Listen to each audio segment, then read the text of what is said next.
listening to the Tricorder transmissions. Or leave. Episode 29. Just what the doctor ordered. Right, doctor? I couldn't have prescribed better. Hello again. You have once again been granted shore leave. I am Jeff Hewlett, and here alongside me once again is the fabulous Heather Barker. Hi, how you doing? Wonderful. How are you? Pretty good. Missing everybody already. Yeah, I know. We've been back for a little while. So this is the 29th episode, by the way, of your Star Trek Convention Community Podcast. This is our first episode after the 2017 Star Trek Las Vegas Convention, and we are going to be talking about our thoughts and memories from the con with some friends, answering some listener questions. And here to help us out tonight are some familiar faces, starting with our Gold Key Comics co-host, Mr. Ian Adams. Hello. How are you? New microphone, Ian? Yeah, new microphone. Doing well.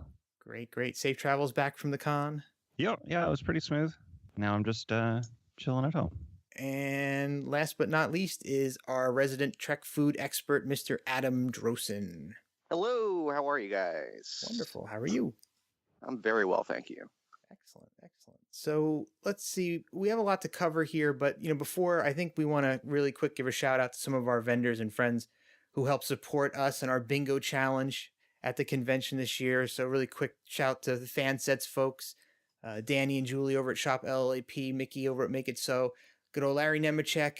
Thank you all so much for your generosity, everyone out there. You can find the links to each of them in our episode show notes and on our website. And please give them all a visit and see what they have to offer. There's some really great stuff out there, some really great new merchandise. Heather, did I miss anybody in there? No, but Dr. Trek to you. Dr. Trek. Oh, I did miss somebody. Another shout out real quick to Bill and Dan over at Trek Geeks, you guys. Oh, always indeed. Thank you guys so much for all your support. It was great seeing you guys at the con. Yeah, we're going to talk about them a little bit later. Yeah, we are. So let's see. I think we should start out with a round table tonight. Everybody, we can go around and talk about some of our favorite memories from the con this year, panels, ops, experiences, whatever else comes to mind. So Heather, why don't you kick us off? I don't even know where to begin. I was sitting down earlier tonight just trying to think about all of my major highlights this year. So I guess my biggest highlight is that I had no pain, no fibromyalgia the whole week. That's pretty awesome. Which is just really, it is really awesome for me. So that helped make this STLV one of the best that I've ever had. I came home like really heart happy. And usually I come home and I'm like crying on the plane or like crying, waiting to get on the plane. So yeah, this year I came home really happy and inspired, and I've been that way for the last 2 weeks, and then all of a sudden yesterday or today I've gotten a little bit of PCD, right, post-con depression, but good timing to gather here together to talk about everything that happened. I figured we would just kind of break things down. I don't know if we wanted to do things like a day by day or just what our highlights were. What do you guys think? Mine was a blur. I don't know if I can do day by day. I don't remember something. Yeah. I remember when I woke up each day. That's about it. All right. So I guess I'll just talk about like some of my highlights. Got to the convention and found out shortly after that our dear beloved Jeff had been one of the winners of the elusive Mae Jemison photo and auto ops, which, just as an aside here, I know this was a very controversial subject in the Facebook group, but I'm going to go on the record and say that I think that this was actually a good plan from creation, given that the photo ops were so limited. I think it was totally fair to pick people at random. It's unfortunate that not everybody was able to get one, but I think that no matter what they had chosen to do, people would have been upset. What I guess I'm not familiar with what the situation was. Was it like some kind of lottery system or? Yeah, pretty much. I think that, well, I mean, I can only assume that with her, so she was doing, I think it was 100 autographs and 100 photo ops. So it was very limited. And just instead of putting them up for sale, they decided to do that lottery. So they were free. Like they just gave them away to everybody, which, I mean, for creation to give something away, and Unheard of. I wouldn't be surprised if Mae Jemison had something to do with that herself, and maybe requesting that they be free. I think that was, what other option is there really? Like, the first 100 people to send an email to creation get a free thing. Regardless, I had no idea that Jeff had won. And so Jeff was gracious enough to pass on his ticket to Claire and I. So we went to the panel that morning, which I thought was great, aside from at the very end, them playing Pretty Woman after Mae Jemison and Nichelle Nichols had been on stage. Let's not do that again. Creation. Yeah. So, but it was a great panel. I was so happy that she was there. She really dominated that conversation. Yes. It really, I don't even think they needed a moderator.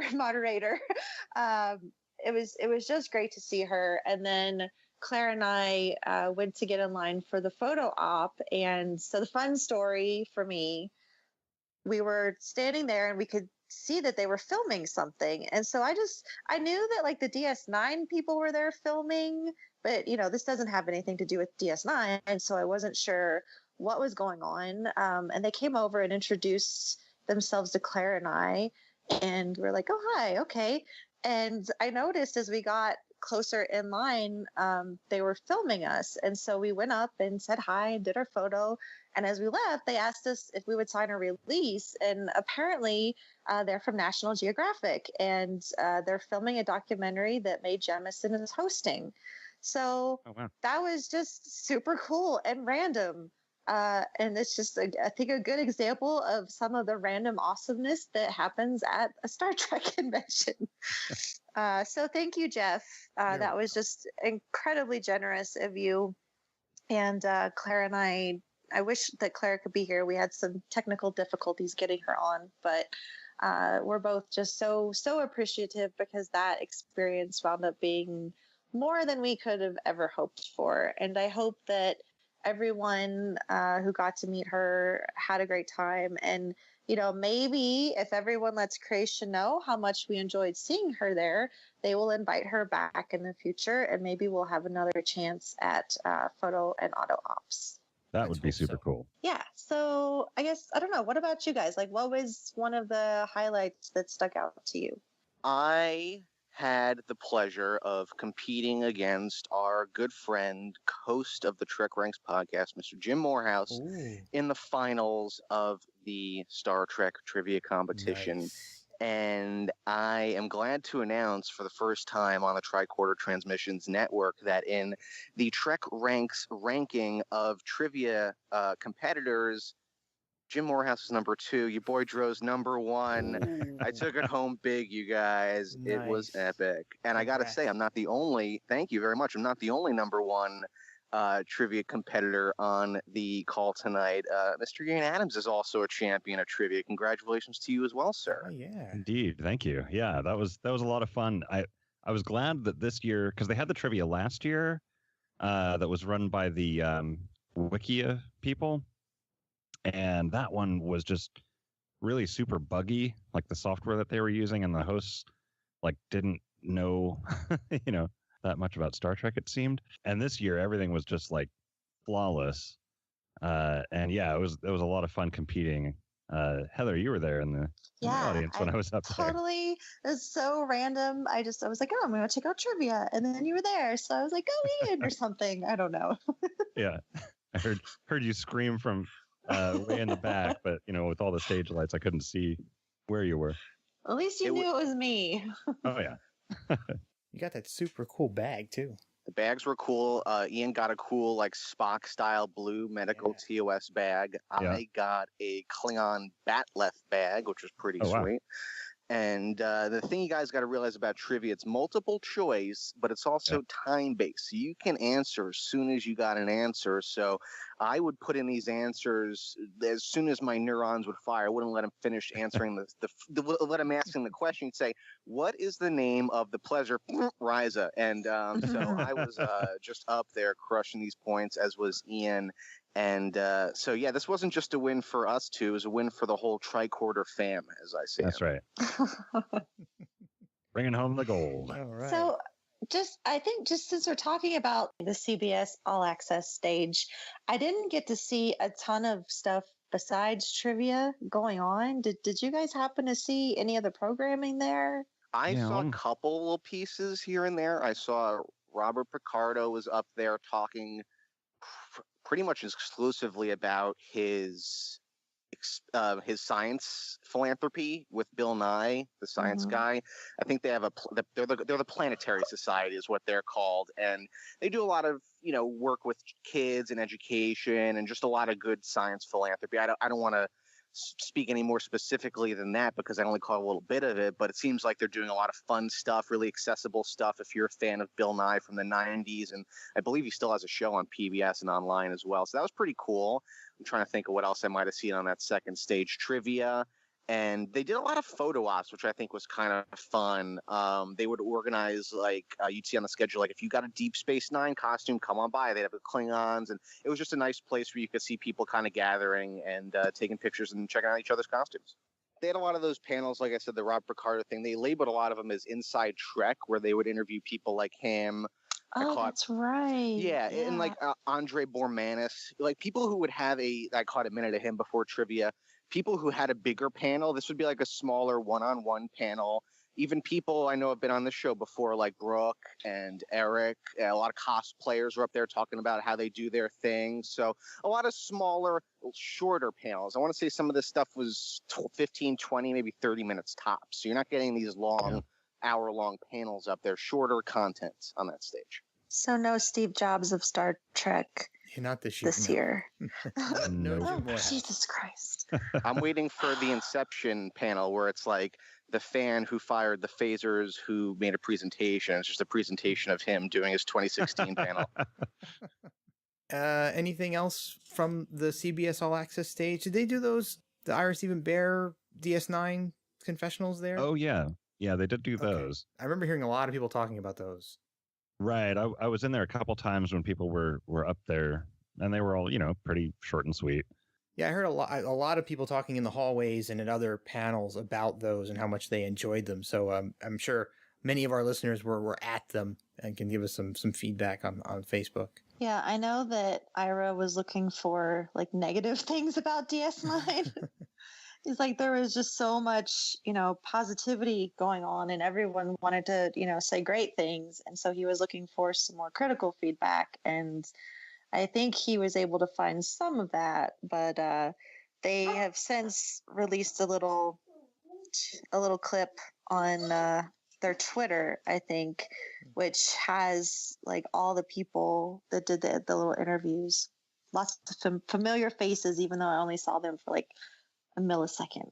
But I'm kind of bummed that I never went did that since DS9 is my favorite. But as we all know, there's just so much going on that it's hard to keep up with everything. So Wednesday was the big Discovery Day, right? Yeah. And it was, I think everything kind of came together. I don't know that it was last minute. I mean, it kind of felt like it. Choosing Wednesday is tough. I'm glad that I was there Wednesday. I'm glad that people were able to change their plans to get there on Wednesday. But I wish that they had gotten them like on Saturday. And I know that they already had all of this programming planned, and that was probably a big part of it as well. As we say every year, if there's a day that you can miss, it's typically Wednesday, right? Wednesday usually is a half day and there's not a whole lot going on. And then, we ate our words this year because it was Discovery Day. So I made it to one Discovery panel, which I was The first one, I was super bummed because I was ready to sit there for 4 hours.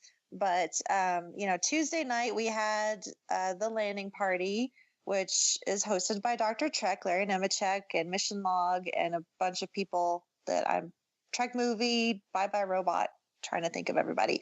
So that was a lot of fun. I stayed up, I drank too much. And so by the time the Discovery panels rolled around, I sat through the first one.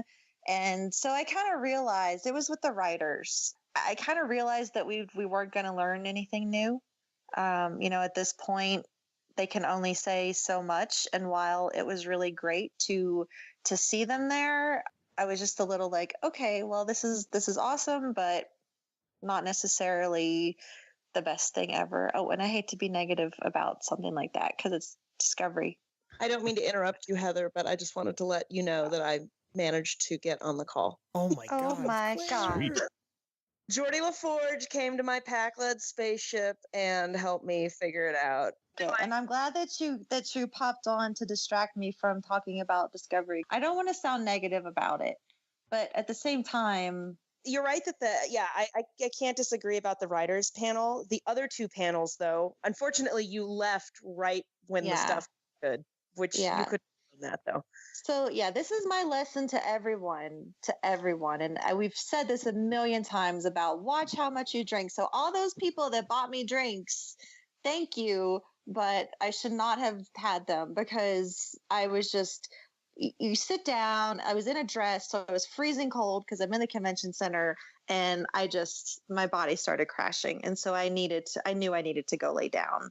And I was so very bummed because that meant that I missed the actors, and then I missed Neville Page and Glenn Hetrick, which I have heard stole the show. So since you guys saw them, why don't you tell us a little bit about those panels? Well, I think Claire, you and I were the only ones left for that. I think, of our spot. Jeff, I don't know where you were. Maybe you were sitting somewhere else, and same Adam, maybe you were sitting in some other seats. But no, wait, Adam, I think you were there with us. I was there. I left during the actors panel because Claire, along with you, I am not a Q&A person, and it seems that they get worse and worse every year.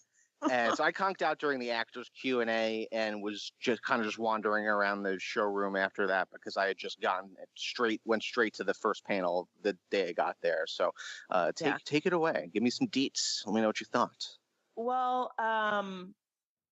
so my first impression really was that all the actors on the stage were as enthusiastic about Star Trek as you'd want them to be, especially considering that this was, nobody's seen the show yet. And this was, I think, their first acting experience within the whole Star Trek thing. Mary Chieffo and Kenneth Mitchell especially seemed really excited about being Klingons, and their excitement was pretty infectious, I think. And the other two people, Sam and I'm sorry, I'm blanking on the names of the other two people who are on the stage. The other two actors. Dutch, like Vor something. I thought it was. I've heard that name but anyway, a million times. Yeah. Yeah, but they also were enthusiastic and seemed really excited to be not only on Star Trek, but also at the convention. But really, Mary and Kenneth kind of stole the show, especially Mary. Yeah, she's great. Yeah. That was my impression just listening to all of the actors, was that these people get Star Trek. Obviously, a lot of acting is just, showing up, speaking your lines, hitting your marks, not running into the furniture. But with Star Trek, you want the people to be there because they're enthusiastic about Star Trek. And like you were saying, I definitely got that feeling. And I really felt like these people get what Star Trek is about, and they get the sense of gravity about what they're about to be doing. And even if deep down, they couldn't really care less about Star Trek as a franchise, they do at the very least seem to understand that when you take a role on Star Trek, it's more than just taking a regular acting job. You're sort of choosing to walk through the door into a pretty fervent fandom. and there's extra stuff to taking on a, featured role in Star Trek. Case in point, our little mini scandal of the week was when Jason Isaacs said in passing, it seemed, that he doesn't necessarily care about appeasing the hardcore Star Trek fans because they'll know he'll show up for their show. And people took great umbrage to that. They're like, how does he, this and that? And like everyone who freaked out, it's like, yeah, you're going to watch the show. He's right. You're just upset because he called it out. Like, and honestly, he has experience with Harry Potter fandom. So he probably, frankly, does know what he's talking about in terms of how to deal with a fairly rabid fandom. Yeah. And I feel like as nasty as we get, we're just like in the kiddie pool compared to how savage some of the teen girls who are obsessed about Harry Potter can be. Okay, so then the panel with Neville and Glenn, we got some pretty cool information about the design involved in the Klingons. And do you guys remember like the details, like talking about the forehead ridges? Do you remember enough that you can share about that? So this is per Neville. Anyone who watches Face Off knows, which by the way, if you don't, you should, knows that Neville is obsessed with function defining form. Yeah. So, and anatomy defining form. So he basically decided that the forehead ridges on Klingons are an evolutionary consequence of being the apex predators, and that the ridges sort of hide or contain sensory pits, the same as a python's. They're not nostrils, but they look like nostrils. And so these are a way for the Klingons to like sense, sort of taste the air, and that helps them as predators. That also explains some of the armor choices in terms of when you would or would not want to cover those pits. It also explains why they're bald. So this particular house or houses of Klingons have chosen to not impede those sensory pits in any way. So that's why they don't have hair. So cool. Yeah. One of the things that I thought was just insanely clever. Do you remember when they revealed like the little bit on the armor that was it was representative of the ridges, I believe, and or what was it? So on the torchbearer suit, which is the huge 3D printed armor that's also a pressure suit, there's a spot on the outside of the legs where it does look like the Klingon head ridges from afar, but then when you zoom in on it, you actually see that it's a Klingon figure falling backwards. Right. Its arms outstretched, and it symbolizes sort of willingly submitting to battle. But when you also look at it, you see that it's an abstract form of the Klingon symbol. Like the triangle thing. Yeah, which is like, so Neville is saying this, the audience is silent, and then there's like about 2 or 3 seconds later, I audibly went, oh, and I heard a bunch of other audience around me go, oh, at the same time, because we were just like, wait, what? Oh, that's amazing. Yeah, that's so clever. Those guys just... Yeah, and Neville was like, this was not something the writers asked us to do. He's like, honestly, the writers may never acknowledge that detail, so it might never actually be important, but for him and Glenn, when they were designing things, they wanted it to look cool, but they wanted every cool thing to have a purpose and a reason behind it. Yeah. So awesome. And boy, did it look cool. Yes. Yeah, it was really, really great. I think that Neville and Glenn's panel was like one of the most popular panels from what I've heard, and some real information to share with us that was new and just really awesome to hear. And then they revealed the new character whose name is Cole, and he is of the House of Kor, right? Mm-hmm. Right. Yeah. Well, yeah. isn't Kenneth Mitchell playing Cole? Correct. So he wasn't a new character, but I think the revelation was that he was of the House of Kor. That was definitely. And I think at that point they hadn't yet revealed what he looked like. And so that's when we got that poster. Like, I think at one point we were all like walking through, watching them hang up all the CBS All Access Discovery posters around that main Delta Shield, which was just it was so very cool to have that presence there. And I think that Discovery has really, that is a big part of what made this STLV really special. Was having that presence, and so I'm so glad that it was there, because I try to imagine this year without having had that, and it just makes me really sad. So and it really did not cool. feel like an afterthought, I will say. No, it didn't. It didn't feel like, oh, we'll just like toss the sort of scraps of Comic-Con at these people. No, it didn't feel like that at all.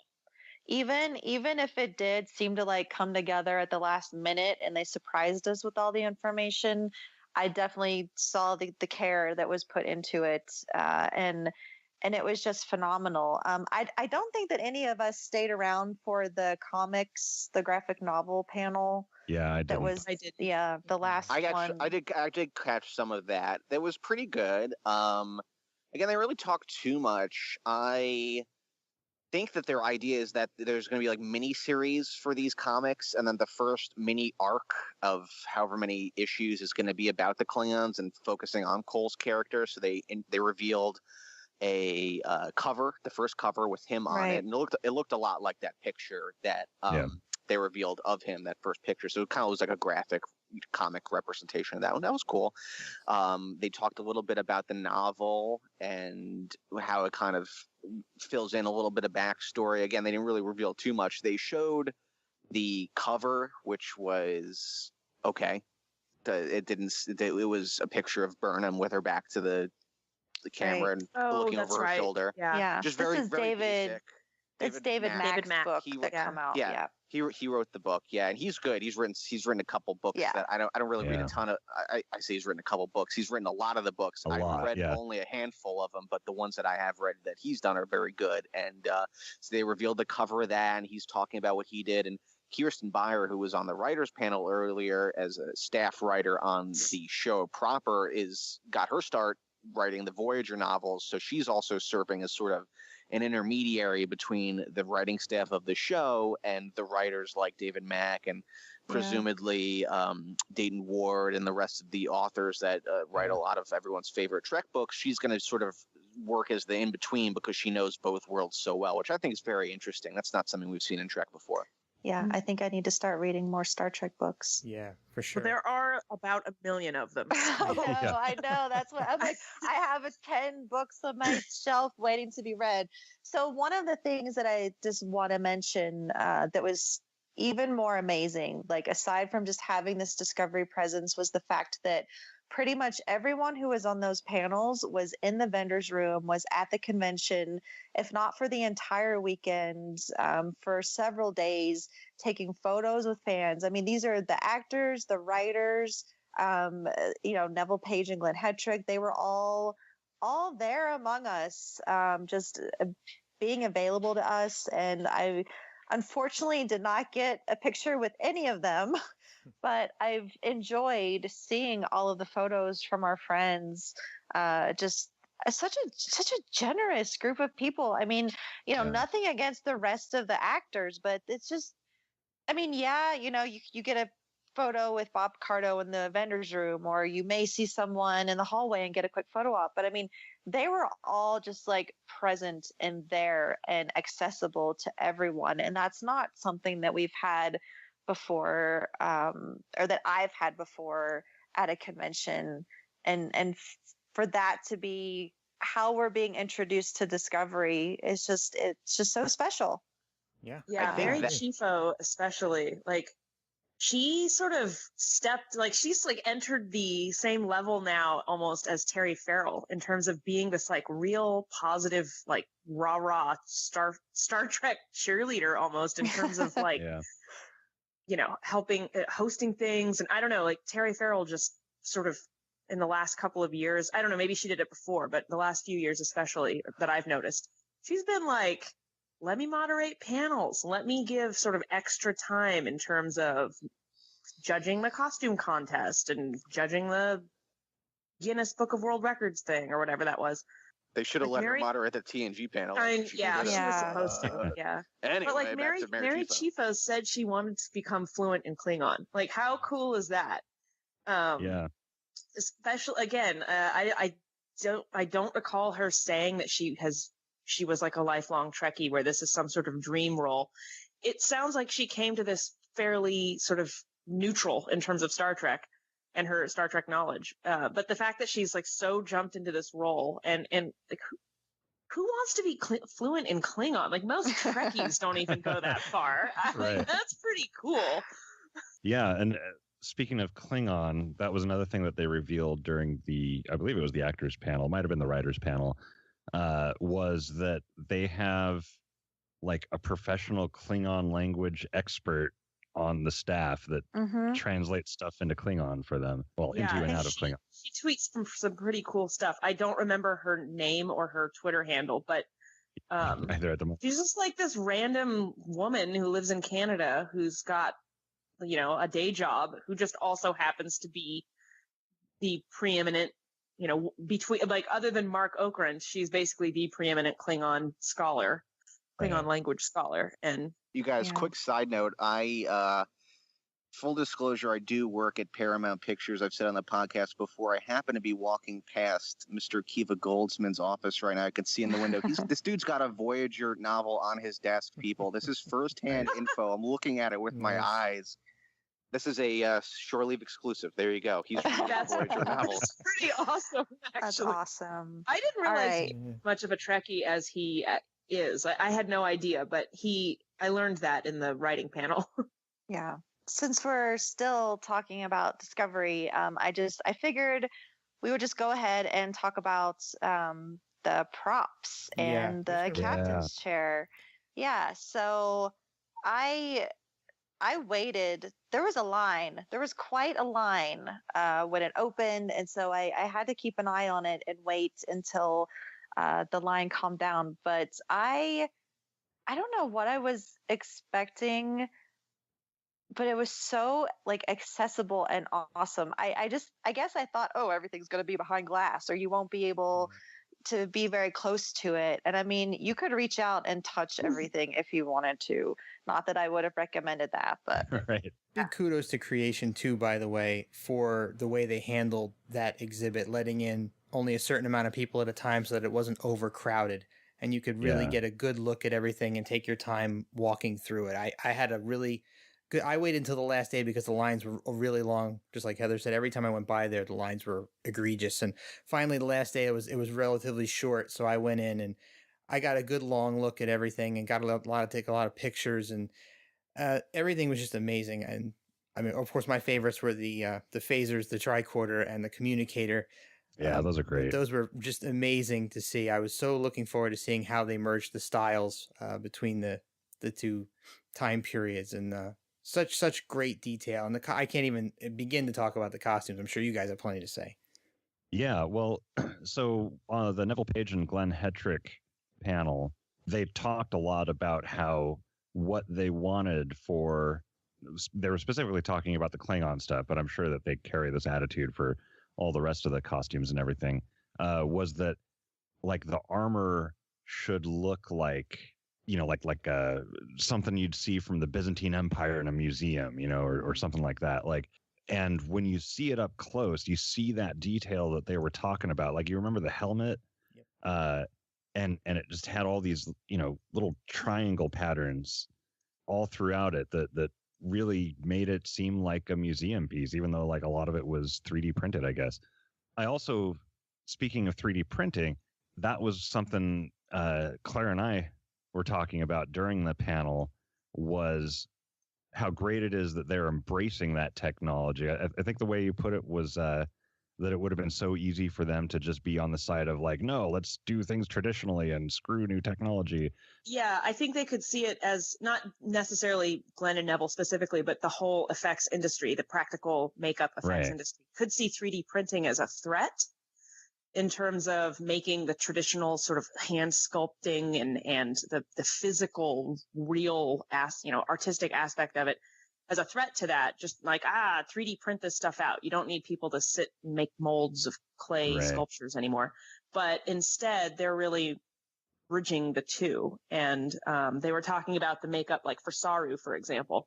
They did a lot of computer modeling to, they ran multiple versions of his makeup in the computer and did these 3D models until they figured out exactly what his final makeup should look like. And then they 3D printed a physical full-size bust of the Saru makeup so that the person who was going to then sculpt it, in real life and then run the synthetic or the silicone prosthetic that was obviously going to be born had this like 3-dimensional bust they could sculpt from. So they were really using this new technology to improve the way the sort of old school work is done instead of supplanting it or like seeing, I don't know, like they just had this really great sort of holistic approach of let's integrate this new technology and take the most advantage of it that we can instead of pushing it away as sort of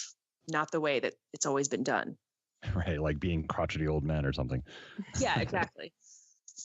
Yeah, and I really appreciate that they take that attitude towards it. There's something about, I think everyone here can agree that 3D printing is freaking awesome. Right? And just the idea that they're able to do more with that is just cool.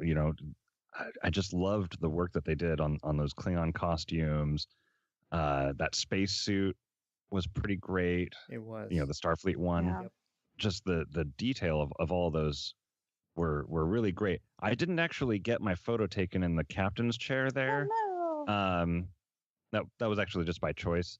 I didn't want to wait in the line inside the room. I wanted to just, browse around. But I think all of you did. Yeah, I think that of when talking, speaking about detail, like the least detailed thing in the room was the chair. Right. Yeah. But I will say that the guy they had doing the photography, I was really impressed because he actually, directed people on how to sit. He's like, you're the captain. How does the captain sit? and just, and it kind of helped people so that they would be able to take a really great picture. And I mean, that picture was free and emailed to you within minutes. Mm-hmm. So I was, I had on space overalls that day, so I was crazy looking. But my little rainbow tribble from Roddenberry booth happened to match, and so I struck pose. And I love my picture. That was like the best free thing I got. It was a lot of fun. So many people did it, and now the majority of my social media, profile pictures are people sitting in the Discovery captain's chair. Yeah, I know. I never posted mine because when they emailed it to you, it was like embedded in the email and not in a way that you could save as a. Yeah, so I actually haven't looked at the email on my desktop yet, so I need to do that. But mobile, it's not savable, and I know it's not just me being an idiot. Other people have this. Yeah, I had those issues because they took 4 photos of me and they sent me 4 emails. Oh. But it was all like the same one. And when I would go to save it, it would flip between the different ones and then save the wrong picture. So the technology there was not quite up to par. But eventually I got it figured out. So I hope that you're able to do that. I just haven't tried. I was like literally the last person they let in one of the days. Even though it was like 5:30 and I know they were closing the room at 6, I guess they just smartly wanted to cut people off, a little bit beforehand. I didn't realize that, and the lady reluctantly let me in. Like, okay. So when I got my picture taken, the guy didn't rush me, but he certainly did not direct me or take. Oh, bummer. Yeah, that's okay. So I really don't want this to sound ungrateful because it's not, but I will say the captain's chair is pretty plain. Yeah. That's not a bad thing, and I do know that there's two panels that are inset, one in each hand armrest, and those were not turned on. And I've heard that they were turned on at Comic-Con, and so I guess that kind of adds some excitement to the chair when they're on. So, yeah. Yeah. I mean, I've sat in the Enterprise D captain's chair, the original series captain's chair, and now this Discovery captain's chair. And the Discovery captain's chair is definitely the least interesting of the two. And then thinking about the Enterprise captain's chair, which I haven't sat in, but it visually is a more interesting chair. I don't know. This was just it chair. But maybe it's because I haven't seen the chair in action. You know, like maybe once I see the show and I see like heroic captains sitting in a chair and all that stuff, It's surrounded by the I other might feel differently pieces of the about it. bridge too. Yeah. Yeah, Like, like more. Yeah. yeah, Yeah, that was the fun thing about the TOS chair, and with, I mean, there was the one at Roddenberry stage last year, but then you could go and sit on the bridge, and definitely very fun. More fun to sit on the bridge than to just sit on the chair by itself. But overall, super popular, and again, it was just really, really awesome to be able to see all of those props and costumes. I cannot wait to see them on screen in a month, less than a month. I really appreciated how close we could get. And I mean, thankfully nobody did this. I mean, they were like, you could have grabbed them and run away with the costumes. I mean, they were like a foot away from you. And there were a few things in glass cases, but that was just the props. Yeah. But, I mean, somebody so easily could have grabbed that Batleth and stolen it. That's all I'm saying. Like, and the Dictog and just all the costumes. I don't know how heavy some of the Klingon costumes were, but if you can lift them, you could have run away with them. Like, they were, I mean, people could have messed with them, and I don't think anyone did, and I'm glad that no one did. Yeah, like CBS and Creation kind of took a risk with that, and I'm really glad they did it because it made an awesome experience. And also, looking at other costumes and props, because they had some TNG costumes and props in another room, a lot of older Star Trek props, you know, when you see them in person, you can tell that they're just props. Like, this is no slight to the production department at all, but they're not meant to be stared at, you know, up close for long periods of time. They're meant to be seen on TV and in a quick scene, you know, like a 21-inch CRT.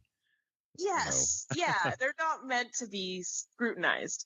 But these Discovery props, you know, they didn't look like props. They didn't have that kind of plasticky Star Trek prop appearance to them. They looked like real hefty functional objects that had weight and that were made of whatever the materials were that they were supposed to be made of, not that they were kind of put together by a prop department. Yeah. They seem more cinema quality props. Exactly. No slight to prop departments. I mean, I love props, but these were really impressive looking. Yeah, absolutely. Yeah, and they even talked about that in the panel, the Neville Page and Glenn Hedrick panel, where they were talking about the fact that, you know, these things are going to be seen on like 60-inch screens, you know, 4K screens, 5K screens, and they even made a joke. If I'm remembering correctly, they were like, and you guys, we know you're just going to like pause it and pour over every frame. Yes. Yeah. I mean, they talked about like using 3D printed metal. So, you know, to make certain items and, you know, I was really excited by the quality of the props and the costumes. Awesome. So Claire, since you brought it up, the little TNG room, the TNG 30, I guess we'll call it presentation, with all of the photos, which were amazing. And then 10 Forward was in there along with some props. I think we spent a solid like 30 minutes. Yeah. And I actually went in there again on Sunday before I left. I went in there one more time. So did anybody else get a chance to go in there? And what did you guys think?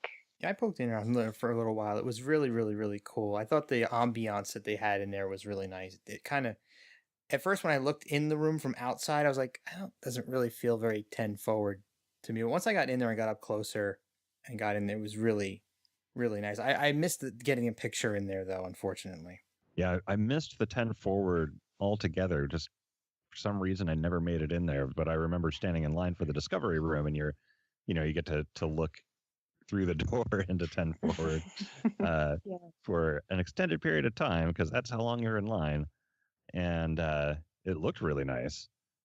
They had some good stuff in there. Yeah, they did. And I have to say, both with 10 Forward and with the original series bridge, I don't really know how they do it, but somehow they manage to get perfect lighting of those sets, Yep. even though we're in this like some sort of sub ballroom at a Las Vegas casino convention area. Like the lighting should be harsh and terrible, but they managed somehow to make it work. And for both of those sets, the lighting was really good. Yeah, I agree. That's the feeling that I got once I got inside and I got up closer to 10-4. I'm like, it really has that ambiance. The lighting was just right, like what you would see on the screen. Yeah. My favorite prop in the display case was the artifact from the episode The Chase that Picard's mentor gives him. Yes. And it was closed. It's like it's almost like a Russian nesting doll kind of thing, but it was closed up, and I felt like Picard in the episode where he looks at them, he's like, is it the complete set? And I wanted it to be open so I could see all the little things inside. Well, I guess Picard didn't really care about that, as we saw in Generations, when they go back to the bridge, and he's just like, oh yeah, this ancient thing, Chuck. And he's like, good, the photo album. And then Riker's like, didn't you have a fish or something? Yeah. So overall, I think I thought that was really cool. I like that they had the 10 forward, and I like that room was pretty chill for the most part. So that that exhibit and the TOS bridge were nice places to go and just kind of hang out for a little bit if you needed to get away from the craziness of the convention. And I hope that they make a coffee table book. I know that Claire agrees with me because we talked about this. But we talked to the Roddenberry guys about it actually. Yeah. And so now they know that 2 people will buy the book, so they're definitely going to make it.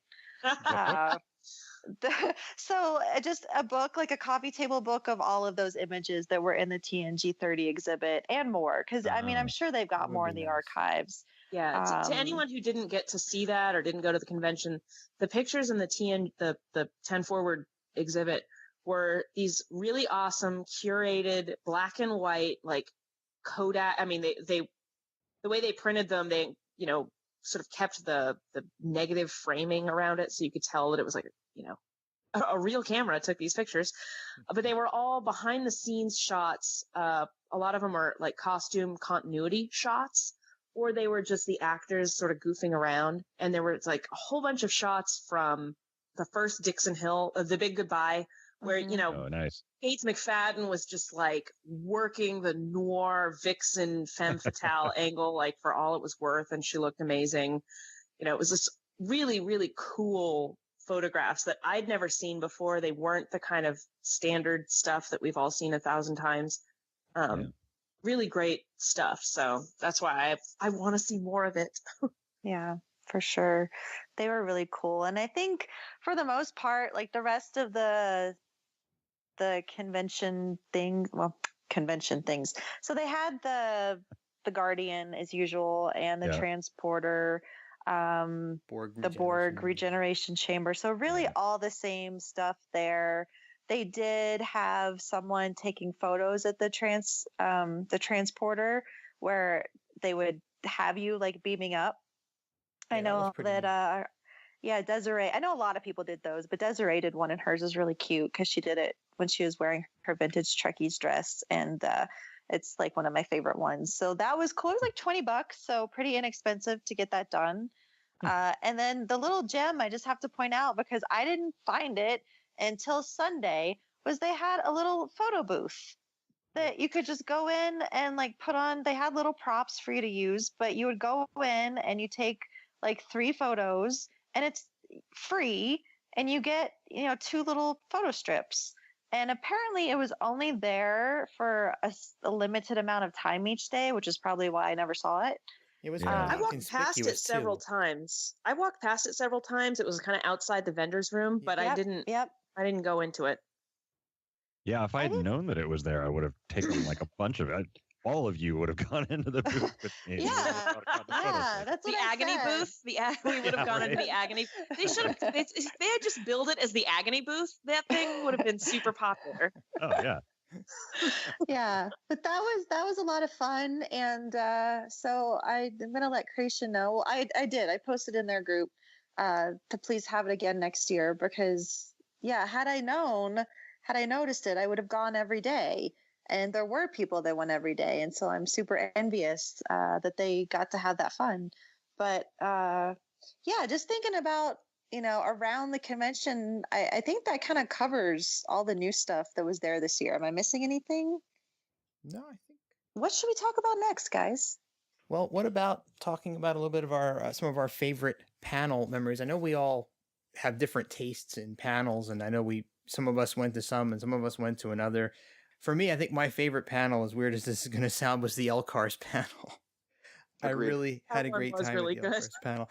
I mean, as a guy who studied graphic design, just hearing Mike Okuda talk about the development of LCARS and seeing some of his sketch work and the evolution of it and how they created different interfaces for different things. To me, it was almost like a revelation. I found it really, really inspiring. And I came back here. I had jotted down a bunch of my own ideas while I was listening to that. And I have a whole bunch of ideas of things that I want to do now. But Claire, you were in there too? I was, yeah. And I was actually really glad that he and Denise both kind of touched upon the fact that, at the time, LCARS and the idea of touchscreens were very new. Mm-hmm. And I know that touchscreen technology did exist, but it was in very limited usage. And I distinctly remember as a kid watching Next Generation and hearing people say, there's no way that you would ever be able to use touchscreens like that. And it's so widely because people aren't going to know if they've hit the button or which button they've hit. That tactile haptic kind of necessity wouldn't be there. So you'd have people it would be a disaster. It would never work. People won't know what they're doing. And obviously that's not true, but at the time we didn't really know that. I mean, we couldn't know until we knew that it would be fine. But some people did ask questions about basically hey, Mike Okuda, how do you feel about essentially predicting touchscreen technology? And he was of course extremely humble about it. And he was like, well, that's not really what I did. And I wasn't, he's like, that's not necessarily what I expected us to develop into. It's just that I was on a budget and smoked plexiglass was a whole lot cheaper than physical buttons. And so that's what we went with.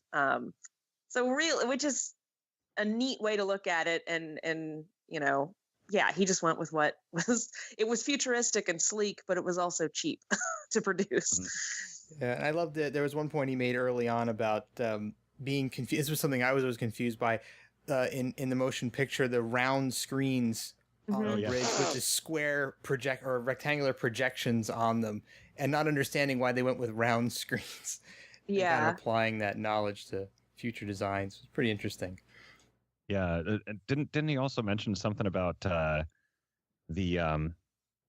lot of the kind of animations that would be on the LCARS panels would be those I forget what he called them, but they're like those kind of things you would see a lot in bars where you'd have like a waterfall painting or something that was lit up, and there'd be like a little wheel inside that would turn around with lights. Yeah, they're like films with color wheels inside of them. Right, and there's something about that just tickles me. And that whenever they want, if they ever did need to do actual video screen, like video projection, because the camera was going to be really close and they actually needed some sort of filmed pre-made LCARS effect, that was always super expensive. And that was Denise's job to keep track of all of that. And it was pretty good amazing stuff. What about other panels, you guys? Ian, Claire, Adam, haven't heard from you in a while. Well, I'll tell you, I got a controversial statement here. Red light flashing emoji. I was not planning on going to the TNG panel, but everyone's favorite host, Scott Mantz, got me in. We actually got to go in early, and it was kind of cool to run around the big empty theater without anybody there and take pictures on the stage. It was pretty wild. But I gotta say, if I paid $30 for that, I would be very upset. And let me know in the comments when you guys hear this and you're on unofficial Star Trek Las Vegas Facebook group. If you paid for that panel and you thought you got your money's worth, I would be fascinated to hear why. Because they get up there and immediately Marina Sirtis takes the mic and is just like, listen. She was I'll be honest, I love her to pieces. She did not seem sober. And she is just like, no. I'll tell you, she did not seem sober, and she was like, we said we didn't want a moderator, and we're just gonna go. Like whatever you want to ask us, just go. So it was 80 minutes of basically unstructured Q&A. So for some people, that's cool, but no, I mean, just no. I mean, thankfully, everyone on that stage was an absolute professional. We did get some nuggets, but it was, to put it mildly, I thought it was a mess. And I think if Jonathan Frakes was there, I think the energy would be a lot different. And I think that there was just no ringleader. And I mean, Patrick Stewart's not going to be that guy. There was no one on stage who's going to be that guy. I think Frakes is the closest you would have gotten. And it was just, if I could have left, I would have, and I didn't even pay for it. So that's, that was disappointing to me. But I love all those actors, and it was cool to see them together 30 years later. I'm actually really glad to hear that experience from you. Not glad that you had to sit through it, but so I did not go to that panel. I forgot to buy a ticket, and then I was just going to buy one there. And when I found out that Jonathan Frakes really was not going to be there because there was sort of this back and forth, Willie, won't he? I was like, you know what? I'm just not going to. And then when I found out that that's what it was like, I'm really glad I didn't spend the money, because it's a long 90 minutes, 2 hours. And then I saw how many people were in line. There must have been thousands of people. The longest line I've ever seen. Yeah, not just Jeff and long, I, but wide. I mean, we it was were like at Masquerade. Right, that was where we joined the line. At Masquerade was the end of the line. I was the only person walking the opposite direction, because it was a panel that I got out of ended at 6:15, I think. So, and I think people started lining up at 5:30 or 6 or something. Yeah. Anyway, I was I felt like I was the luckiest person in the world not having to stand in that line. Yeah. And then finding out the panel was sort of not my ideal panel. I'm not a huge fan of audience questions. Although I will say, overall, this year, most of the audience questions were really good. So thank you, everybody. Yeah, I'm glad that we had dinner and didn't have to wait to sit down. Totally. That's what Claire and I were doing while that was going on. Yeah, we're like, hey, nobody's going to be at the American Bar and Grill. This was the only time during the entire convention that there will not be a line there. So let's go. And there was not a line. Yeah. I think that, it was just a really unfortunate series of events. The panel to begin with, from what I can assume, I guess, I think that the actors had a lot of say in how this panel was handled. And, my understanding was that it wasn't Creation's decision to make it a separate panel in the evening. And it sounds like at this point it wasn't, it was up to the actors to decide they didn't want a moderator, is what I gathered from what you guys said earlier. They must have decided at the very last minute, or for some reason Terry Farrell was unavailable at the very last minute, because it was printed in the program that she was the moderator. So this was up to the last minute, it was going to be a moderated panel. Yeah, which is kind of sad, and whatever happened with Jonathan Frakes, it sounded like flight delays and missing flights and whatnot, and so he didn't show up, and yeah, it's a huge disappointment, and I don't have an answer to give everybody something to say to make it better. Stuff happens. Yep. And you really have to go with the flow. And I mean, it could have been anyone whose flight got delayed and who didn't make it, or anyone who had work come up. And there were a lot of cancellations aside from Jonathan Frakes. There were a lot of cancellations at the last minute this year, including, a headliner, Ron Perlman he was in the Star Trek magazine article about STLV. They're like, oh yeah, Ron Perlman's going to be there. I mean, he was the big name, and then he canceled, weeks in advance. And yeah, David Warner was another one. Job though. Anytime they cancel for sorry, I've got a job to do, I kind of feel like I can't really blame people for that. Right. Although I can understand why someone's disappointed about it. They're just like you and me. They have jobs, and I could have asked for the week off, and my boss said no. I mean, that happens. I'm I'm glad that all of these actors are still working. And so while it is disappointing that they don't show up, and especially like for the group photo, I know that was a big letdown too, but I think we just have to understand that, you know, this is life. They have jobs. We're all human beings, and make the best of it. I think, Jeff, we had someone in the group, I don't remember who it was, maybe Belinda, someone that mentioned like they brought a picture of Jonathan Frakes to their photo. Yeah. That's awesome. And I'm sorry that I don't have it right in front of me, but and Yeah, it was the Belinda cast. Privet, yeah. Okay, yay, got it. Yay, thanks, Belinda. That was just, you know, that's a super fun thing to do, and a way to make, you know, an unfortunate circumstance a really fun adventure. I don't know. Yeah. I just, you have to do what you can to make it positive. And, you know, overall, I didn't get to see that panel, so I'm glad that we enjoyed our burger and fries. And I encourage everybody, you know, just to give creation your feedback, and keep in mind that in the case of the TNG panel, it may not have been entirely up to creation, but you know, feedback is always a good thing, and maybe that feedback can get passed along, and they can come up with a better option for next year. I thought it was kind of interesting too. So of the TNG cast, the only people that I saw in a separate panel were LeVar Burton and Brent Spiner. And I think originally they were going to also have, they were also going to have Jonathan Frakes there as well, I believe, but obviously he didn't make it.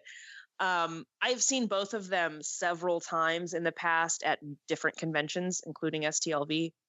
And they were both as entertaining and charming and engaging as ever, which is great, which kind of it kind of underlined to me how maybe not necessary that big 2-hour panel was. I mean, I don't know. The fact that they were all willing and able to kind of go out and do their normal panel shtick, I don't know, like which, and that was included in the cost of admission for the regular panel or for the regular convention. I don't know. It just sort of like, don't get me wrong. I'm glad that they continued to do their regular panels and that they, you know, were present for them and didn't seem like they were phoning it in or anything. I don't know. It just sort of made me wonder, like, what are people getting out of the evening panel that they're not going to just get from the regular ones? I don't know. Yeah. And if we had had a moderator, I can only imagine that it would have been much better content. I mean, I wouldn't have been happy with a big Q&A either. I would have left. Having a moderator and having the whole cast there might have made it like, guess what? It's like a special feature sort of type content. You know, these special features on the DVDs or the Blu-rays where it's this like hour or hour and a half sort of sit down with everyone where they're telling stories that aren't the same stories we've heard before, or you know, you're getting some special new angle out of it. And I'm sorry, like, there's a difference between a moderator and a good moderator. But when you have no moderator there, it's just like, I've started. It's like, well, looking at my watch, here we go. It hasn't even started yet. Yeah. So that was disappointing. It but definitely meandered around an awful lot, and I felt like they would get a question and then go off on a lot of different tangents, and there was really very little organization and nothing to really bring them back to center. I hate to say it, but I wound up looking at my watch too a few times during it. There were some really good bits in there too. It wasn't all negative. I don't want it to sound like it was all terrible. There were some really good bits, but I think as it dragged on a lot longer, especially towards the middle to the end, I think it really kind of went off the rails. Yeah, I mean, I enjoyed the panel. Overall, but I did too. It did seem like, why are we paying for this? This is basically just a money grab because you know you can get away with it. Like, I do resent that they charged for it. Yeah. Well, I say this, and like I said, and I'm just going to emphasize it because I don't think that this was entirely Creation's decision or entirely under their control. Yeah. I think that they did what they could to, you know, they went from saying everyone was going to have to pay to basically paying for gold captain's chair and the other one that I always forget what it's called. Copper. I want to call it Commander, which is wrong. Used to That be. one makes way more sense though. Like, what does Yeah. copper have to do Yeah, anything? and I think that they had a Commander one year, and that's it. Anyway, they did wind up paying for giving away a large number of tickets, and what the real story is, we may never know. But again, I think that the most constructive thing we can do with our criticism is to contact creation. It's like customer.service@creationent.com, and let them know, because they don't listen to us. They should, but they don't. They don't really follow our group as far as we're aware. So I try to post in their official group on Facebook, and then try to just give them feedback. And I think it's also important when you give feedback to approach it not from a negative, disgruntled, I hate creation attitude, but perhaps with some suggestions on how they could improve, because people seem to be more responsive to constructive criticism, basically. And I've seen creation respond to it over the years, not to everything, but they do listen to some of it. So I think that that's really just the best thing we can do, is to let them know how we feel. And, maybe next time, if the TNG cast says they want their panel paid for, that creation will say no.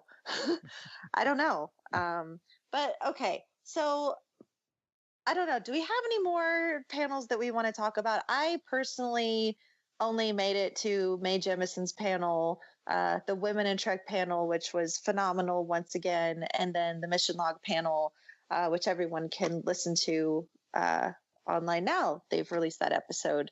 So aside from that one Discovery panel, I made it to a whopping 4 panels this year. Wasn't this supposed to be like the year of panels for you? Yes, it was supposed to be. Yeah, it was supposed to be the year of panels, and I did do the crash and burn on Wednesday and Thursday. It took me some time to acclimate, to staying up until ungodly hours, and I don't drink a lot at home. So when I have all of my wonderful friends offering to buy me drinks, and I'm like, yes, of course, you drink a little more than you realize, and then you need a 3-hour nap the next day. So, well, no judgment from me, because there was one day that I spent the whole afternoon in our room. So I don't remember. I think it was Friday, maybe. Yeah. I don't. I definitely took like a 4-hour break from the convention and reality, to be completely honest. Yeah. I'm gonna throw out another controversial statement here. I'm gonna preface this by saying I love STLV. This is my 5th year. It's the best. All the people on this podcast are the best. Here you go. 5 days is too much for me. 5 days is too much convention for me. By Sunday, I was fried. I don't remember a single thing I did on Sunday, honestly. I went to the convention at like 1 p.m. I did like 3 things, and I don't remember. I totally agree with you on that. I will say, compared to last year, at the very least, they made good use of their 5 days, because last year Wednesday felt like a total kind of pointless day to me. So this, to me, was the best STLV I've been to. I think by far most fun. I think a good portion of why I enjoyed it so much is that I left on Sunday, because even though it's like a bummer you miss saying goodbye to everybody and all that, boy, that following Monday in years past, I have hated those days. They just drag on. I'm like, can I please just get to the airport already and be on a plane and go home? Like, I just want to be home. It's I love true, all you guys. It's well, true. Yeah, and it's like depressing. There's like, because everyone leaves at different times, so it's not like you're really getting a lot of like friendship, social time on that Monday. And it's like all of a sudden you're aware of the cigarette smoke and the noise in the casino, and you're just like, I want to be away from it. And so I would suggest to people who are like over it, think about leaving on Sunday, like midday Sunday. You miss the weird letdown of like the convention space still being there, but the convention experience not being there anymore. Like, I actually feel like the come down was much smoother by sort of leaving right before they start taking everything down. And right before everyone realizes that, like, being a Trekkie is now something we have to not just talk about constantly to everybody. I would recommend that. I don't know. I found that to be kind of helpful because I agree. It's too long. I disagree. No, listen, I was there Monday to Monday. Ooh. We left ungodly early Monday morning, which I'm never doing again. Never do that again. Never doing again. But I agree that the use of time this year was much better. I'm so glad that we had stuff to do on Wednesday instead of it being, starting at 2:00 and nothing going on. But I could be there for a month, not doing Star Trek things, but just being with Star Trek people.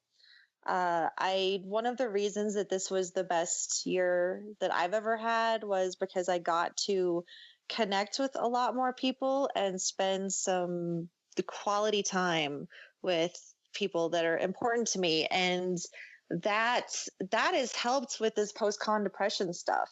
I feel like I need a solid month in order to sit down and have that quality time and one-on-one conversations with everyone, because every year, especially with the podcast and our Facebook group, my Trek family grows and grows. And yes, I do make it a priority to spend time with people like you guys because we're all very close.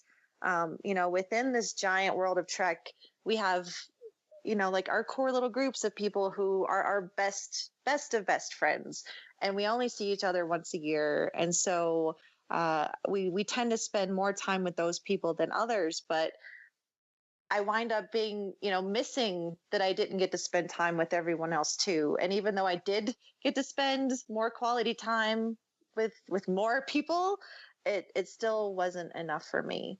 So I don't know, maybe I'm the odd one out, but no, you're not. I'll actually piggyback on that because I was also there Monday to Monday, and I think my biggest takeaway from this year, and I it's weird because I think I have different takeaways almost from every year. I learn new things. This year, I think the community this year to me was the biggest highlight. I mean, so many people came up to us and gave us so much positive feedback on the podcast and the Facebook group, and they were so appreciative and thankful for everything. And I feel like I just got to meet so many more of our Facebook group members and our listeners this year, and I was just so grateful to hear all of that positive feedback. And the people's reaction to the badges that we had done, so much positive feedback from those too, and just love to see people's smiling faces when they were wearing them, and just the generosity of people.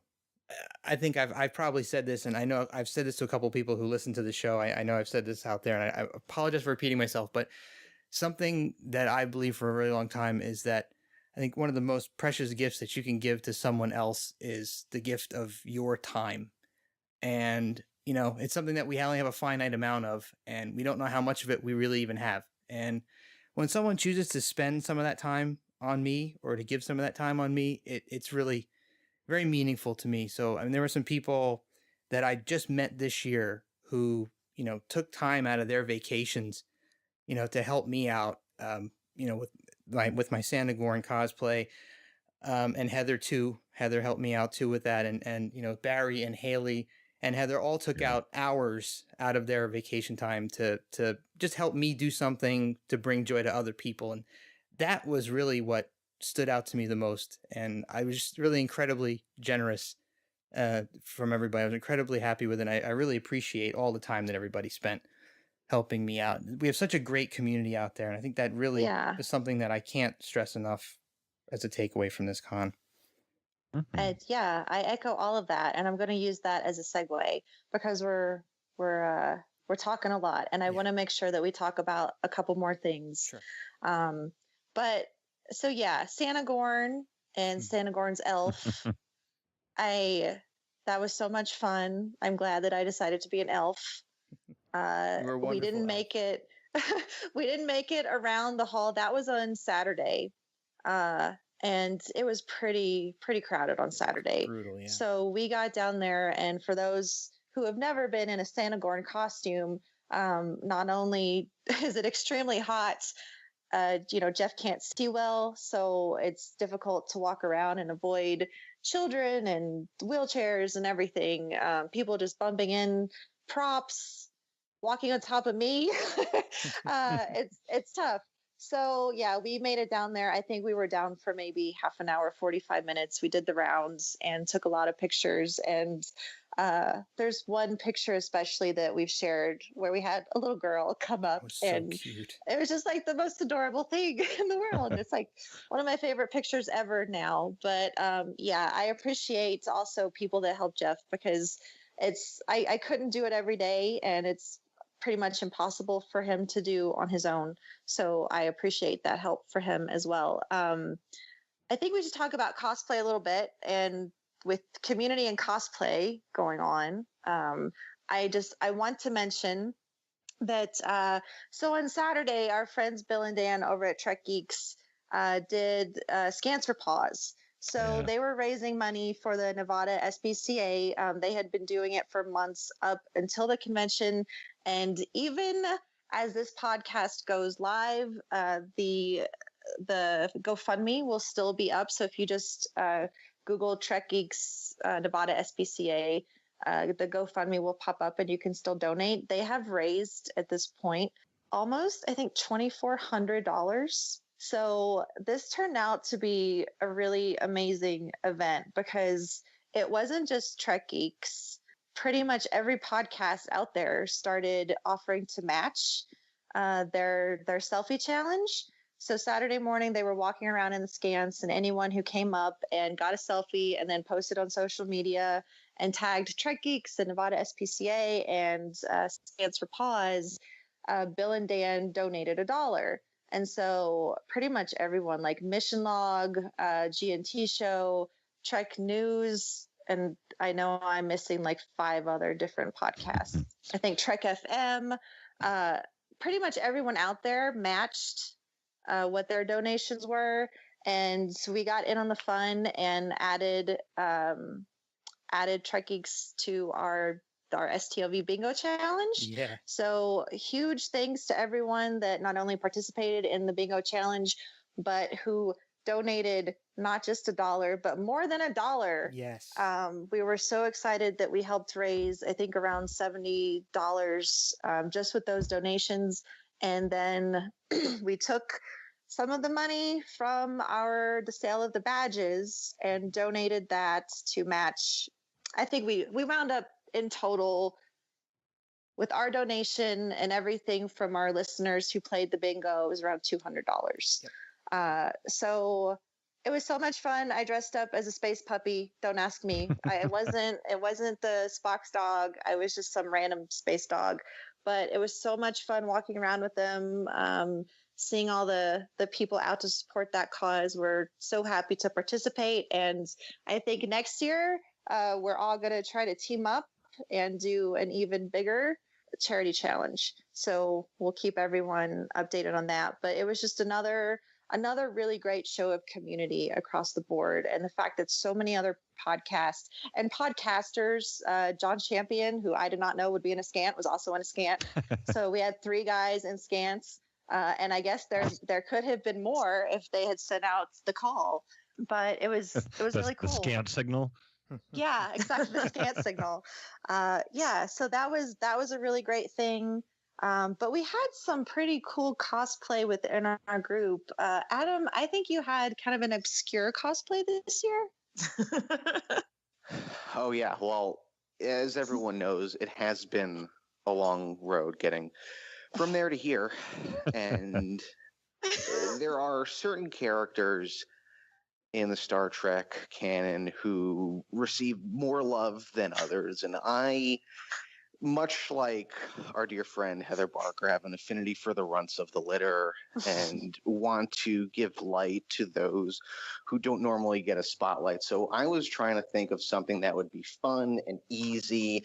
And I thought, who haven't I seen at the convention? And the short answer is Chef from Enterprise. So Yeah. I was Chef from Enterprise, and as we all well know, you don't really see Chef's face because I don't count These Are the Voyages, the finale of the show where you see Riker as Chef, but you do see him from the waist down in an episode called The Catwalk. So I got a chef's uniform, chef's hat, stuffed catfish, and I wore a mask obscuring my face. So I was Chef, and some people got it, some people did not, but it was pretty great. I have to say, Adam, if I hadn't known that you were Chef from Enterprise, I don't think I would have gotten it. I mean, I would have known you were a chef, obviously, but the joke, which is a very good one, of the, like, his identity, you never find it out, I don't think I would have put those together. It was a little cerebral. It's fair, but I had fun, and the people who got it definitely had fun, too. Yeah, that was a pretty great one. Thanks, guys. Yeah. Yeah, I think I have a great picture with you. That's right. Maybe next year I'll do drag again, so we'll see. Yes. Yeah, you better. You better. For you. Claire, do you want to talk about your cost? Oh, for me? Okay, well then I might have to match you. Well, yeah, because finally... yeah, my blonde sister, my soul sister. Okay, we'll do it. It's happening. What if Adam? What if you're Loaxana Troy, and then Heather, you're some version of Deanna Troy? So one of her many costumes. I like it. My only rebuttal is like Loxana is like the most obvious drag character you could. I know, that's kind of why I want to see it. You're right though. It's maybe too obvious, but I just let's workshop this. Let's throw it out to the group. Who is your favorite character you want to see me do at STLV? Hit me up. Claire, do you want to talk about your awesome jacket? Sure. There's not. I mean, okay, so I didn't think I was going to make anything new this year. And then, like, 2 weeks before the convention, I had been reading the Star Trek Starfleet Corps of Engineers book series, which, if you're looking for a foothold into the Star Trek novel universe, and you want something that feels like basically a new Star Trek TV series, try them out. They're short stories. There's like 65 different short stories. They all feel like an episode. They're pretty fun. Okay. Anyway, so it follows the Starfleet Corps of Engineers, and so I was like, well, wouldn't they have their own sort of work uniform that maybe isn't the same as the duty uniforms that we've all seen on TV? Or those like mustard smock uniforms. They need like something sort of in between. So basically I just made up a Star Trek uniform and made this jacket, and I ended up really liking the jacket, and I'm like really toying with the idea of wearing it to work, even though it's got like a big Star Trek patch on the arm. Anyway, you should. It looks great. Yeah, I liked it. It was awesome. Yeah, it looks good. It really did. Yeah, my boss is on vacation right now, so I feel like if I'm gonna wear it to work, this is the time to do it. I don't know why. I just feel like I can't do it in front of her. You gotta do it. Okay, maybe I will. Do it and tweet about it so we all can see. I think that because Ian doesn't really do cosplay, right, Ian? Yet. You just yet. Ooh, I like the sound of that. I like the sound of that. All right. I think that our group, has a pretty good range of showing what you can bring to STLV for cosplay. It can be something obscure. It can be Santa Gorn, which, by the way, speaking of Gorn, there was some pretty. It was the year of the Gorn. Yeah, we don't mention the Easter. Okay, look, to be fair, Santa Gorn was the first. I think it's complimentary that Santa Gorn has inspired other Gorn, other holiday Gorn. I agree. I was taking it as an homage. The first day, I didn't do Santa Gorn on Wednesday, but Easter Gorn did come out on Wednesday. And I had people tweeting at me immediately, sending me pictures. I didn't actually see him that day. But I think he actually wound up in a video, some sort of a newsreel video that I saw on Facebook. Sci-fi. And I must say that, whoever you are, he says he's not part of our group. I did actually ask him. He said he's not part of the Facebook group. But if you do listen to the show, immersion is everything. Don't unmask yourself in front of people. Leave your mask on. Leave the mystery intact, even if they know who you are. You're talking to Disney people here, man. You never see Mickey Mouse take off his head at Disney World. Just I go full Disney with my Santa Gorn. And you guys who've helped me can attest, I do not take the mask off until I get back into my room. No, No, Or we talk. got yelled at. We got got yelled yelled at at. walking down to the convention hall that you can't have on a mask until you get to the convention hall. The first time I And we're ever just heard like, yeah, whatever, okay. But yeah, and then What about people who Desiree- are in prosthetic makeup? I Like, know, what do right? they have to Yeah, not right. apply it until they get there? Yeah, I guess they just get yelled at too. Sorry, Rio staff, but I just don't take any of them personally, or seriously, I guess is the word I'm going for there. But yeah, lots of fun, Gorn. Desiree She was wowed awesome. us all. I had no idea that it was her Yeah, as her beauty queen, Gorn. She looked amazing. Incredible. And so who knows how many Gorn we will see next year. Yeah, hopefully I've started a trend. I'm sure that we will see Santa Gorn again. Yeah, more than likely. And Santa Gorn's elf. And Santa Gorn's elf may have Vulcan ears next year. Ooh. I was extremely impressed with Lisa and Tim's application of ears. Many of our They were friends amazing. got them done, and so I might look into doing that next year because they were pretty amazing. But so one last thing I wanted to talk about. Hold on. Hey, Eric, before we get off Cosby, can I throw out one real Yeah. quick shout out? I got to say, I know he was doubting himself, but John Krikorian, you knocked it out of the park Oh man, with your yeah. cosplay. That was so creative, and your makeup on your head was so awesome.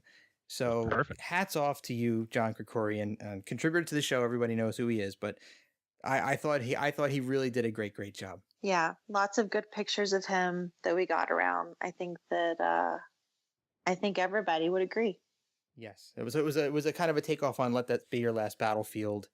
Yeah, he was a Lokai supporter, so fantastic stuff. Sorry about that. I didn't mean to derail you. No problem. That was a good mention. And second shout out, thanks for the cupcakes, John. Oh God, yeah, thanks so much, John. Which winds up being a good segue because the last thing that I wanted to talk about were some of the events that we went to, because we all kind of went to different events, and then we had some smaller events going on that I wanted to mention. So I'm going to start with those. So I tried really hard to help facilitate a lot of events and meetups within our group this year, and some of them worked out, some of them didn't. But I was really thrilled with the turnout on Wednesday night for. So we had Jesse's singles and newbies events, which was like solo travelers and newbies, and that kind of coincided with an event that Mickey wanted me to set up, which was the singles event. And I know that it got confusing, and like we tried to have name tags. Unfortunately, we all get to the Rio, and at that point there was no masquerade yet. Those who did not attend, we had masquerade drama. Masquerade was closed. We didn't think it was going to open. It did wind up opening, but we were really scrambling to find places to have these events. And unfortunately, the Rio just doesn't have a lot of accommodations for stuff like this. So we did have overlap with those two events, but such a great turnout at iBar that night. And I was just super thrilled because, again, just that sense of community and having everyone there was really phenomenal. Of our unofficial events that worked out really well, I have to give props to our craft swap.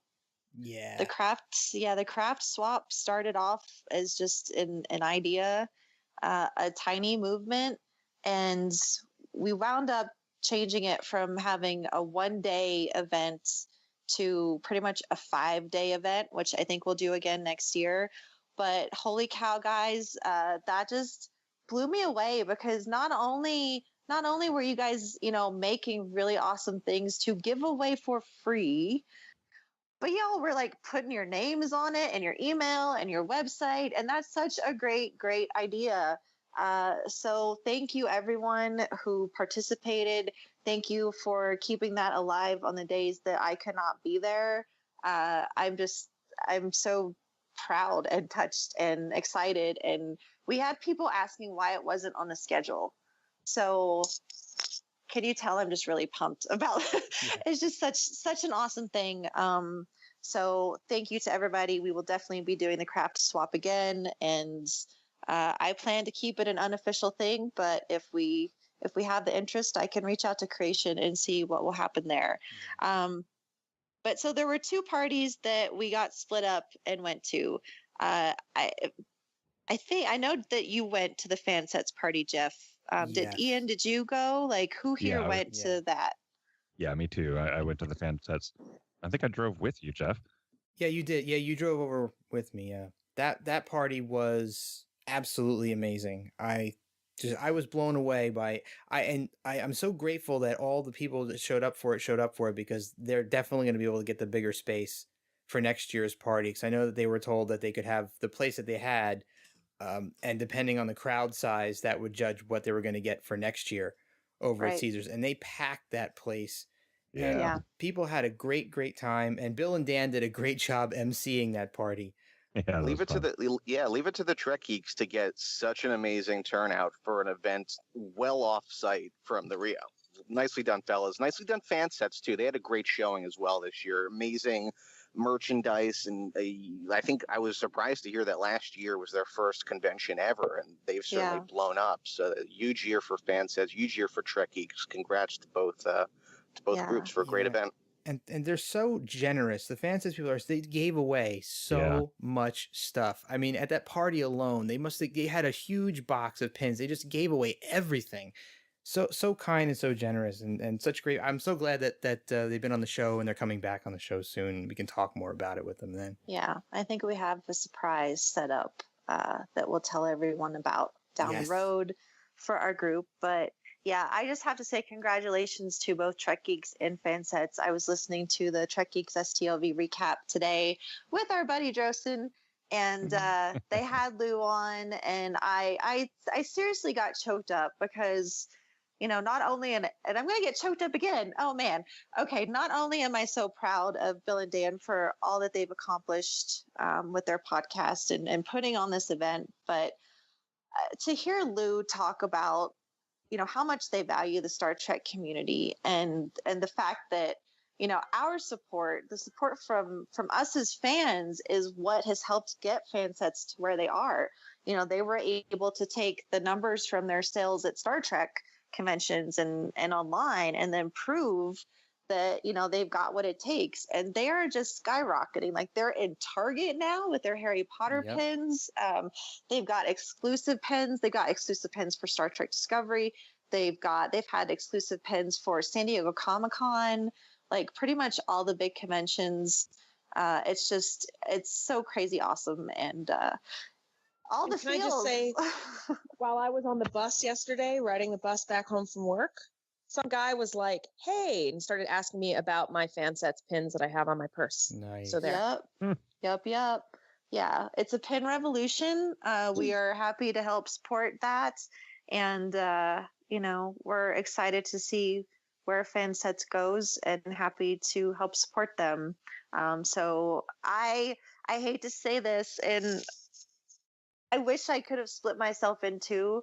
I didn't go to the FanSets party because I had bought a ticket to the Gaze in Space party. You just need to figure out, like, get a transporter accident going. Seriously, You know? I seriously need to. This was like the biggest struggle for Friday night was that there was so much going on. And, you know, I hope everyone out there understands that it wasn't created that way. Like they weren't trying to say, oh, you have to pick one. It was just that's how circumstances played out. And unfortunately, there were a lot of conflicts that night between the panel, FanSets party, Gaze in Space party, karaoke. There was just a lot to go to. What I really loved about Gaze in Space was they were so kind to provide transportation. So I was able to walk right out, get on a bus, go over to Flair nightclub, walk in, show my ticket, and start dancing immediately. A lot of the celebrity guests were there. So Nana Visitor is a big supporter. They presented J.G. Hertzler with a rainbow batleth. Who else was there? Robbie Duncan McNeil, John Billingsley. I think Bob Picardo was there. I have a picture of the three of them singing together. Aaron Eisenberg. So lots of people there. They were there from like 6:30 to 10 or 10:30. And so they'd have like dancing, and then they'd stop and have one of the guests come out and speak. So it was a lot of fun, and I've wanted to go dancing at STLV for years and haven't gotten to since gosh, I think 2012 when they used to have the dance party at that Crown Room Club. So phenomenal event. Thanks to Dan Deevy for his help. And, we'll see you again next year. We were glad to get the word out, and we'll definitely do the same for 2018. So I spent that Friday sitting in somebody's hotel room watching Star Trek. Another perfect way to spend your Friday night. Yes. I think that, we try to tell everyone if you got this set up, one of the most relaxing things that you can do is bring your laptop, bring your Star Trek, order some pizza, sit down with your friends, and watch Trek all night long. Yes. Yes. It's always a good solution. Yeah, especially when the episode is masks. Yeah, you know what? I really have to thank you, Adam, because we would not have watched that episode if not for you and your perverse love of it. And I don't hate it, but it's definitely not an episode that I get excited about watching. But it's epic. It's the best. It is. You know what? It's the best episode to watch with a group of friends. It's not a great episode for me anyway to watch by myself, because it's just like there's no one around to riff against or riff off of about it. But with a group of people, it's actually pretty fun. Yeah, I had a blast. I'm sad that I missed it, but so much to do, so little time. I think that both Jeff and I want to thank everyone for coming over to iBar for our Tricorder Transmissions party. Absolutely. There was a lot going on Thursday. There was karaoke and all kinds of stuff. So we really appreciate everyone who came over and hung out. And a couple people got to win some pretty cool stuff, right? Yeah. The turnout was so great, and it was so nice to see so many people coming in through the course of the night. I know some of you, like Heather said, stayed at karaoke for a while and then made a special trip over. And we gave away a couple of really cool prizes out there. We had some of the FanSets guys donated a Discovery pin for us to give away, and we had a mug and a bag, and everybody seemed really, really, really happy with the pins and everything else. And John Kokorian, of course, with those awesome Trek cupcakes were a big hit.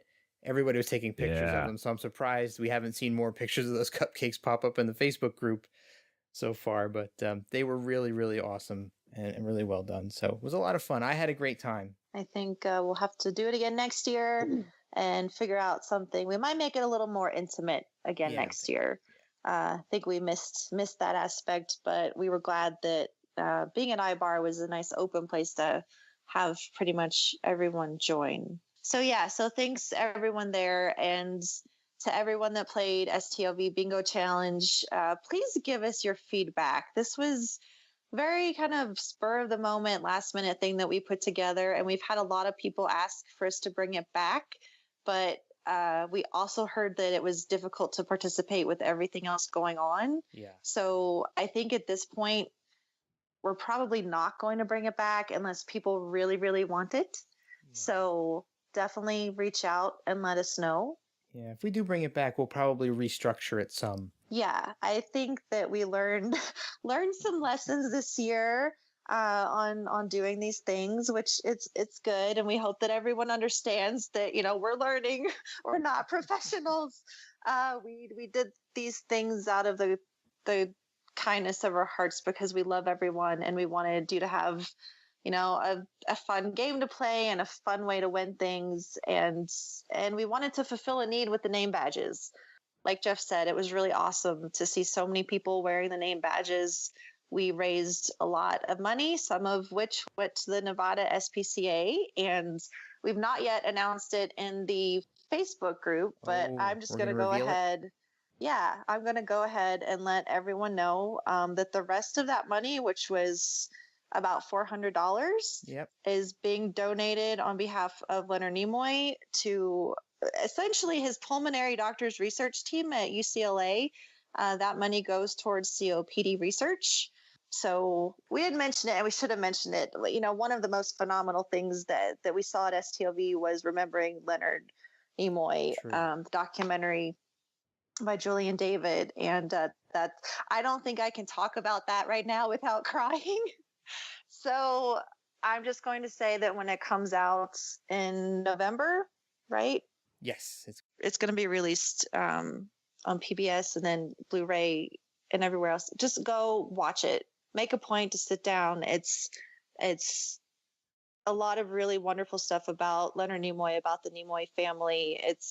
I feel like it's a privilege that they shared that with us. I agree. Yeah, I was really lucky to, right after watching that, get to talk to Julie Nimoy at the LLAP shop booth about that, and I was happy that I got a chance to thank her for putting something so personal and private out there for all of us to share in, because I did not have to do that, and it was extremely heartfelt, the documentary, and it was really private and personal, but in a good way, not like an exploitative kind of way or an uncomfortable way.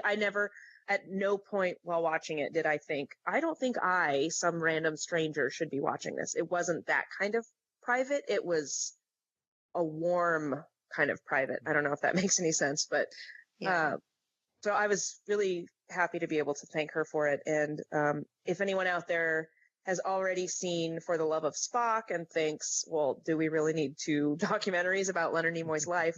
This is a really good companion piece to For the Love of Spock, and I felt like both of them covered maybe the same topic, but in very different ways, and they don't feel repetitive or they both seem very necessary.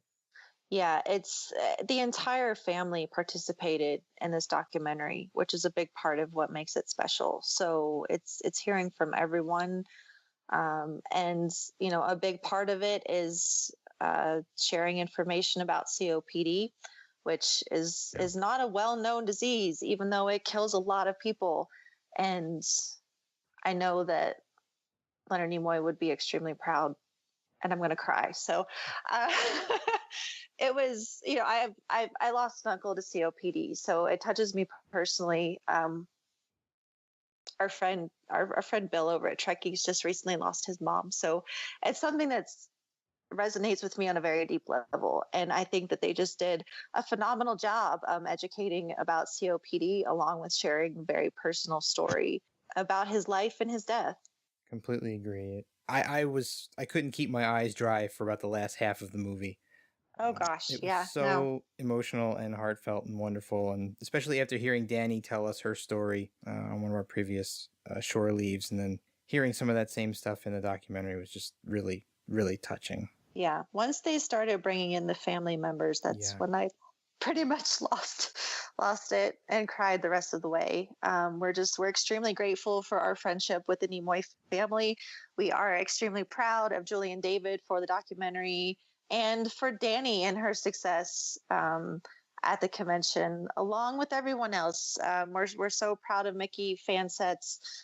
Dr. Trek was on the move this year, so we didn't get to see a ton of Larry, but great job with the landing party. It's always a highlight of STLV. And I think that we've just about covered everything we have to cover. I know there's a lot more that can be said about our experiences, but I will follow Claire in saying that this was my best STLV. It was my 9th and my best, and I feel extremely blessed to come home with a heart full of love. It's just we have an amazing community of people, and whether I saw someone in a hallway for 5 seconds, it doesn't matter. I still know that connection. That connection is valuable to me. So if I didn't get to sit down and spend time with someone, even though I really, really want to, I'm still grateful that I got to see your faces. I wish I could list every single person that I met from the group, and especially those of you who I talked to multiple times, and God, so many of you out there. And it was really, really, really heartwarming to hear everything you guys had to say. I know I said that before, but I felt so much more a part of the community this year than I have in any years past. And I'm really, really grateful to be part of this group, an administrator of the Facebook group, along with Heather, and know you all. And I look forward to meeting all of the people that I didn't meet this year next year. So, all right. So I guess that brings us to the end of the 29th episode of Shore Leave. I'm sure we're going to do some more wrap up. I think we've got more stuff to talk about down the road, but that'll be it for this episode. So let's see, Claire, where can people find you online? I am on Twitter. My handle is IsolinearChick. That's CHICK, not CHIP. And that's it. Adam Drosin, where can people find you? You can find me at Adam Drosin, Drosin. You can't spell Drosin without sin. Oh boy. That's on Instagram. That's on Twitter. And you can find me in the here and now giving much thanks and congratulations to our hosts, Heather and Jeff, for putting out an amazing run of content leading up to STLV. And I think you guys really knocked it out of the park. And I can see firsthand at the convention how much the show really means to everybody. So everybody listening, give a shout out to Heather and Jeff in the comments, because they really nailed it leading up to and during and after the convention, guys. Thanks, Adam. That is so true. Thank you for saying that. Thanks a lot. Yeah, I gotta agree. Yeah. Wow. Thanks, guys. Ian Adams, where can people find you? You can't, because I'm a ninja. No. You can find me on Twitter at Ian128K, as in kilo. That's basically it. I'm on Facebook, but I'm not really on Facebook. All right. Heather Barker? That's me. So I'm LLA Posper on Twitter, and then I am one of the 3 administrators of the unofficial Star Trek Las Vegas Facebook group. The other one is you, and then just a quick shout out to Jesse, because he deserves a mention. He is a huge help, not only to our community, but to our convention experience. He, quick aside here, helped us figure out with the badges what to do, because we had some issues getting those to everyone. And just a heads up, we will be mailing them all next year. Yes, next year. That's our big takeaway. Everything's getting mailed. Yeah, And, we're going to be mailing. Sorry, shout out to Jesse's amazing Uhura Orion cosplay. Very cool. Oh, yeah. Yes. So good. Yes. That is the one picture of the 3 of us together is Santa Gorn's elf, and then Jesse is Uhura. But yeah, so you can find me there. I only add people that I've met on Facebook. So if we did meet at the convention, send me a note before you add me. Otherwise, I'll meet you next year. And I am Warp Factor Jeff, and you can find us all at shoreleavepodcast.com and also to the tricordertransmissions.com. We are also at shoreleave on Twitter. If you want to hook up with us on social media, we'd love to hear back from you. And thanks for tuning in, and we will see you on the next episode of Shore Leave.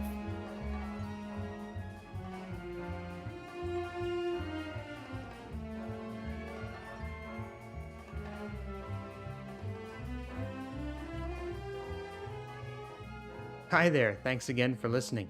If you're cruising the galaxy looking for even more Trek talk, why not visit our good friends Bill and Dan over at TrekGeeks.com? They've got a great podcast that covers a wide range of Star Trek topics, so you're sure to find something you'll love.